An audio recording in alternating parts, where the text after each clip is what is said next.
제가 영어가 안 되는 상황임에도 불구하고 저를 고용을 해서 열심히 훈련을 시켜줘서 지금의 저를 만들어줬기 때문에 아 진짜 손은 많이 갔어. 어쩔 수 없죠 뭐. 네. 가장 저의 인생에서 가장 큰 시험이었던 것 같아요. 그게 안 되니까 막 그 몇 달이 막 피가 마르게 정말 힘들더라고요. 그리고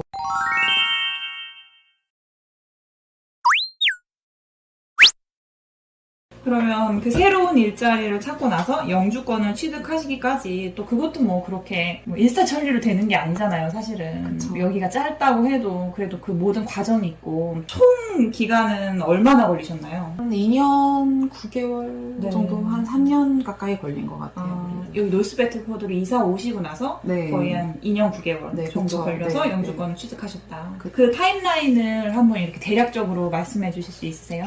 기억나시는 대로. 9월 둘째 주부터 일을 하기 시작을 했고 네. 2019년 2019년 9월 둘째 주. 9월부터 일을 시작을 하게 했고 제가 그래도 계속 물어봤었어요.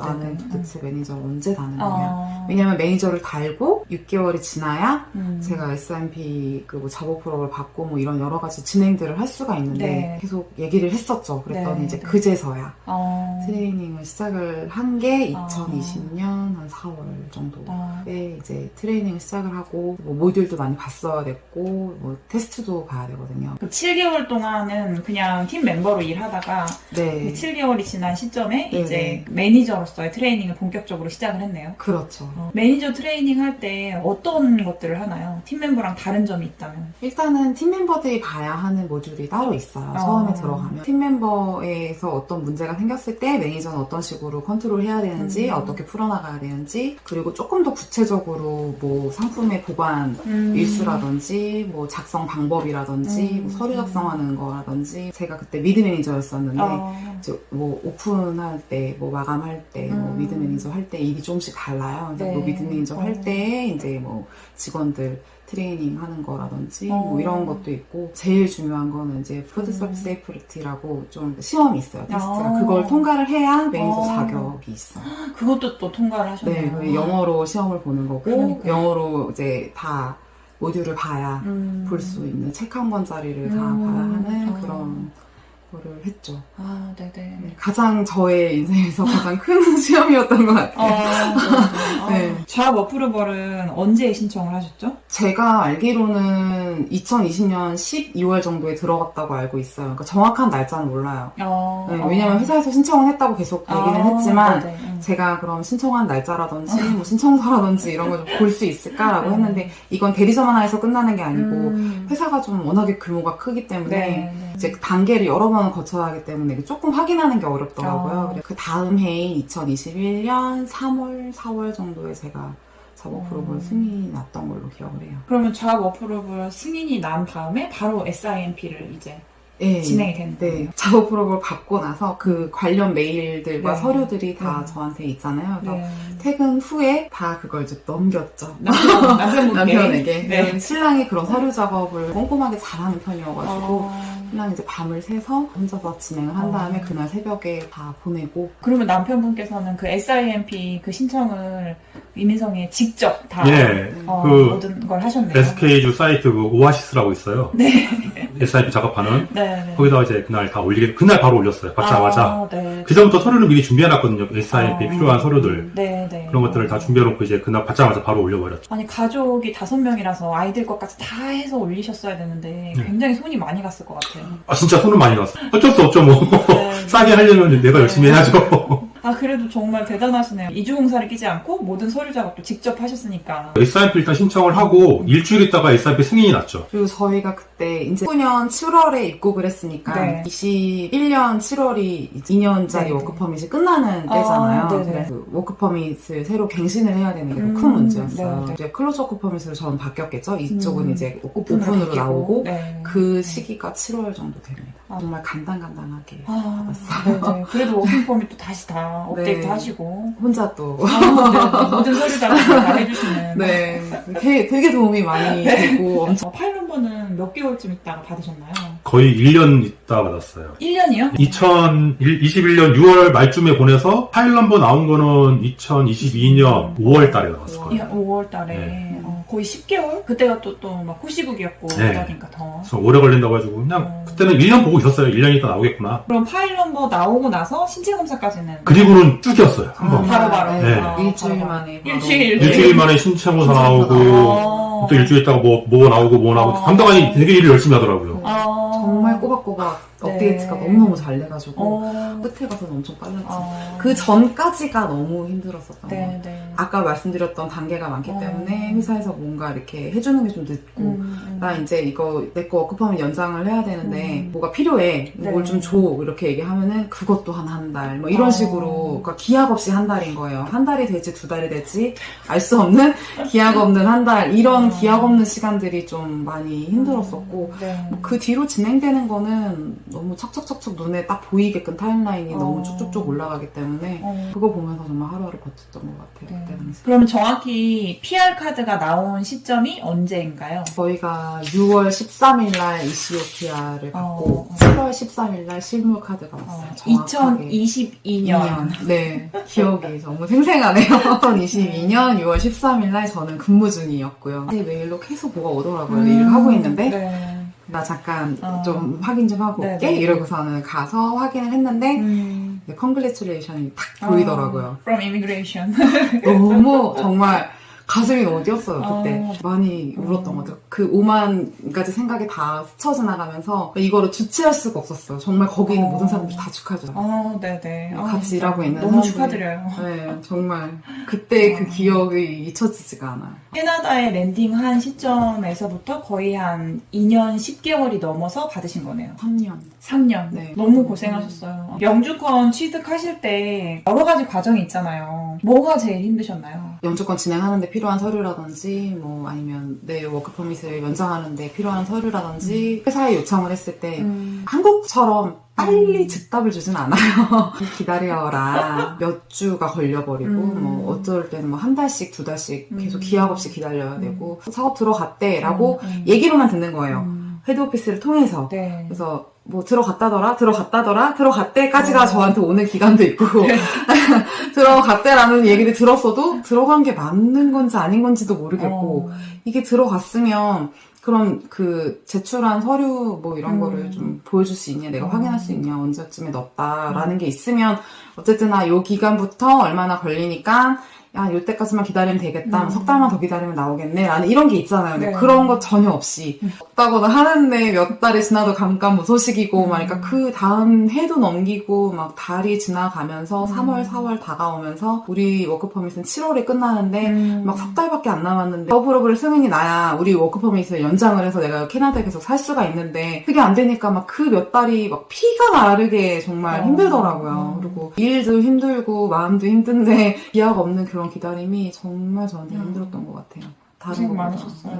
네. 그렇게 힘들었을 때 영주권 취득 과정 중에 막 그런 과정들을 어떻게 견디셨나요? 일단은 가장 큰 거는 가족이죠.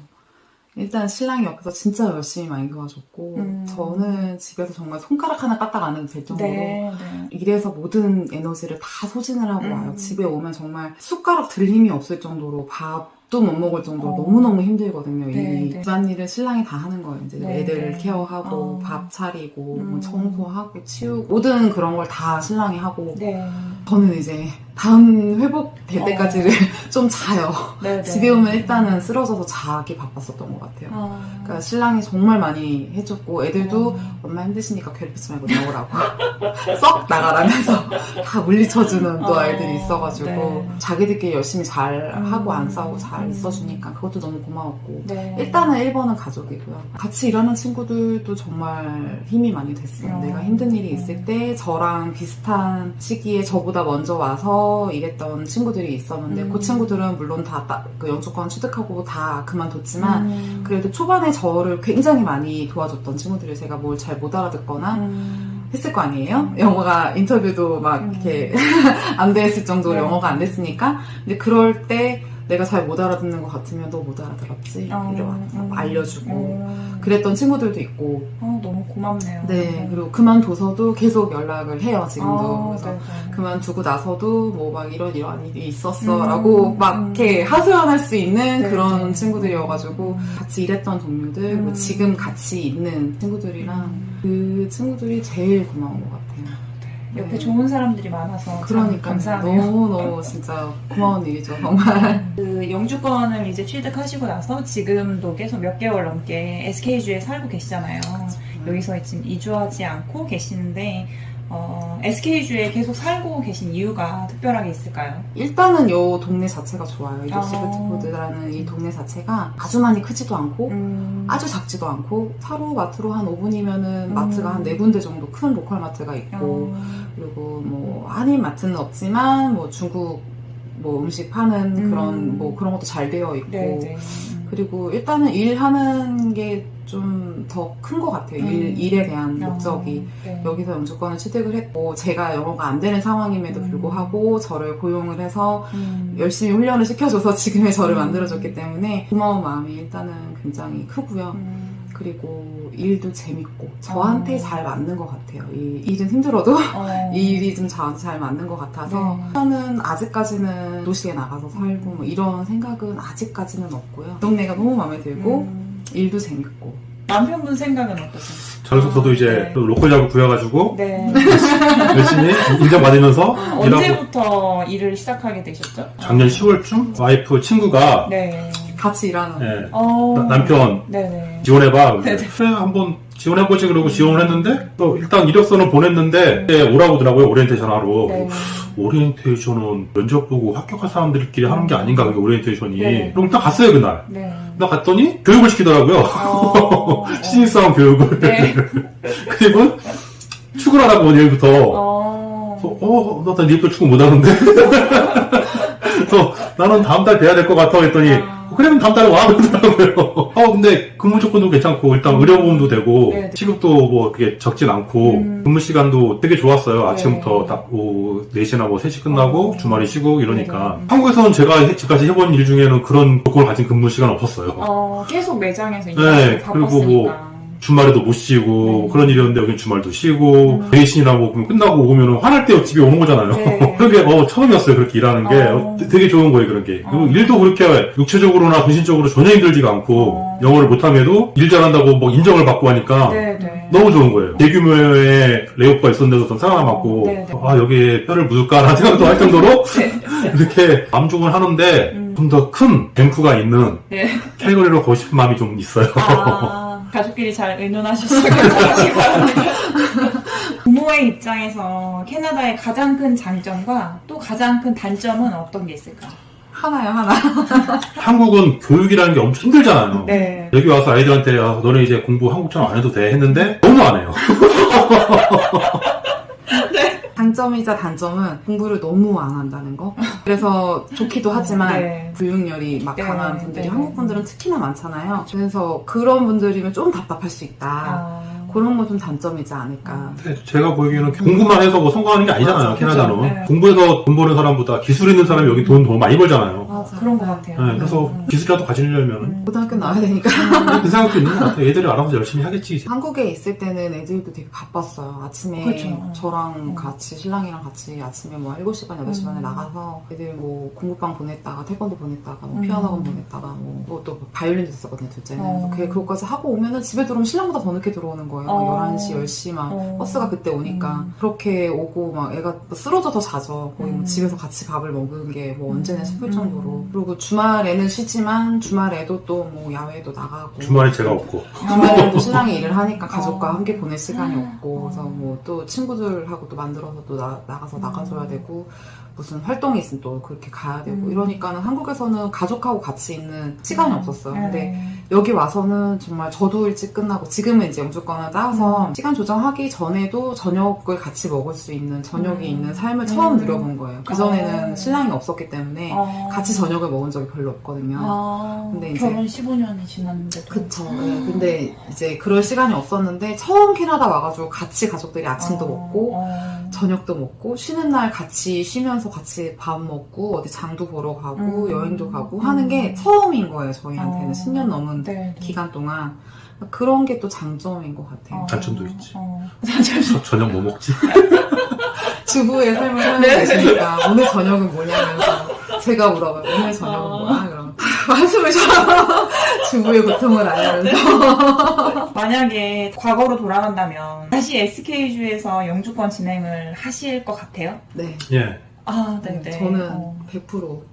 두 분 다 예스네요. 네. 왜냐하면 한국에서 영어를 못 하시고 네. 나이가 좀 있으신 분들은 SK밖에 없어요. 그러니까 여기서도 많이 보이시잖아요. 뭐 네. 알버타에서 하시다가 영어 성적이 안 돼서 다시 오신 분들. 맞아요. 많이 오고 네, 계세요. BC에서도 계시다가 안 돼서 오신 분들. 그런 분들 보면 되게 안타까워요. 한국에서 오기 전에 좀 공부만 했으면 충분히 아실 네. 만한 자료들인데 네. 밴쿠버 이런 데는 솔직히 전문 친구들도 힘든데 SIMP로 이민을 진행하시려는 분들께 마지막으로 해주고 싶은 말씀이 있으신가요? 저처럼 한국에서 이제 앞으로 미래가 없다라고 생각하시는 분들 중에 이민 생각도 있으신 분들이 많을 거예요. 그런 분들한테 도움되는 거라고는 캐나다 오시려면은 SK를 먼저 염두에 두고 오시는 게 낫다. 물론 여기가 춥고 그렇지만 그거 외에는 그렇게 힘든 건 없어요. 오늘 영하 20도 날씨에 사실 집안 온도도 그렇게 높지 않은데 캐네디언이 다 되셨네요. 반팔 입고 인터뷰하고 계시네요. 전 노트비어도 좋아해요. 아, 네. 거의 캐네디언의 삶을 살고 계시네요. 그 아내분께서는 SIMP 준비하고 계시는 분들께 그동안 매니저로 오랫동안 거의 3년 가까이 일하시면서 영주권까지 취득하셨는데 해주고 싶은 말씀이 있으신가요? 꼭 방법이 하나만 있다고 생각하진 않아요. 꼭 한국 사람 밑에 가서 내가 일을 해가지고 내가 꼭 한국인 밑에서 따야겠다라는 생각을 많이 버리셨으면 좋겠어요. 저는 네. 그 생각을 버렸기 때문에 제가 지금 여기 있다고 생각을 하거든요. 왜냐하면 영주권을 따려는 목적 자체가 이민의 목적이 있는 거잖아요. 이민의 목적 자체가 나는 여기서 늙어 죽을 때까지 살 거야 라는 계획을 하고 오는 거지 잠깐 유학처럼 몇 년 살다가 원래가 아니잖아요. 모든 걸 다 정리하고 온 케이스들이 많잖아요. 저희 같은 경우는 한국에 있는 집, 차, 뭐 친구들, 뭐 부모님까지 모두 다 이제 얘기하고 우리가 뭐 언제 올지 몰라요 하고 떠났기 때문에 앞으로의 여생을 생각을 한다면 빨리 적응을 하는 게 가장 중요하다고 생각을 해요. 그러려면 정말 첫 번째로는 영어가 가장 중요하고요. 영어를 빨리 늘려면 내가 공부하는 수밖에 없어요. 내가 공부가 만약에 혼자 스스로 잘 안 되는 스타일이다 그러면 현지 잡을 잡는 게 정말 도움이 많이 된다고 생각해요. 네. 물론 지금도 제가 영어를 잘하는 편은 아니에요. 저도 간신히 일만 하면서 살아요. 그렇지만 제가 3년 전을 생각을 해봤을 때 인터뷰 때 번역기에 도움을 받아서 했었던 그 인터뷰 당시를 생각해 볼 때 정말 아무것도 몰랐거든요. 뭐 읽고 쓰고 뭐 말하고 듣고가 전혀 안 되는 상황이었는데도 제가 매니저가 될 수 있었던 거는 내가 노력한 것도 있지만 현지잡이었고 주변에서 많이 도와주는 동료들이 있었고 또 내가 노력을 안 하면 또 안 돼요. 그거 현지잡을 잡았던 게 저한테는 굉장히 큰 신의 한 수였던 것 같아요. 저한테는 정말 영어도 많이 늘 수 있고 또 부당한 해고를 당하지 않아도 되는 내가 열심히 하면 그만큼 돌아온다는 거를 내 눈으로 볼 수 있는 직업인 것 같아요. 그래서 SIMP를 혹시 고민을 하고 계시다면 현지잡도 나쁘지 않다고 생각해요. 근데 현지잡을 구하기 위해서는 일단 와가지고 직접 레주메를 돌리면서 부딪혀보는 게 제일 좋다. 네, 그리고 패스트푸드점이 확률이 좀 더 높다. 왜냐면 늘 사람이 없거든요. 늘 직원을 구하고 있어요. 네, 오늘 두 분 인터뷰 오랜 시간 동안 잘 해주셔서 정말 너무 감사합니다.